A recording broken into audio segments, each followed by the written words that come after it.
आइए समझते हैं पाप का मूल शब्द और उसका अर्थ क्या है।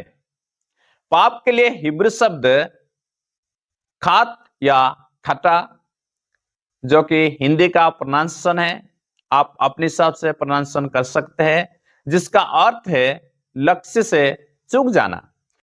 जिस प्रकार एक तीरंदाज निशाने लगाने के बाद लक्ष्य को चूक जाता है, उसी प्रकार जब मनुष्य परमेश्वर की इच्छा और उसकी सिद्ध मार्ग से भटक जाता है, तो बाइबल उसे पाप कहती है।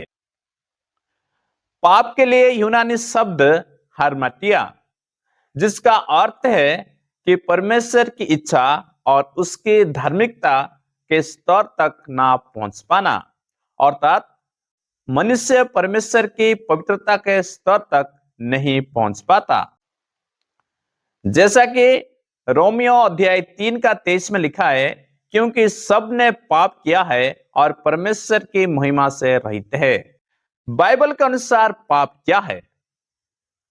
पाप व्यवस्था का उल्लंघन है। व्यवस्था का उल्लंघन ही पाप है। सरल शब्द में कहे तो परमेश्वर की बात ना मानना ही पाप है। जैसे जब कोई बच्चा अपने माता पिता की बात नहीं मानता, तो उनके बीच का रिश्ता खराब हो जाता है। ठीक वैसे ही जब हम परमेश्वर की इच्छा के खिलाफ चलते हैं, तो उसे पाप कहते हैं। पहला यूहन्ना अध्याय 3 का 4 में लिखा है, जो कोई पाप करता है वह व्यवस्था का विरुद्ध करता है, और पाप तो व्यवस्था का विरुद्ध है। यहाँ पर हम देखते हैं कि व्यवस्था का उल्लंघन ही पाप है।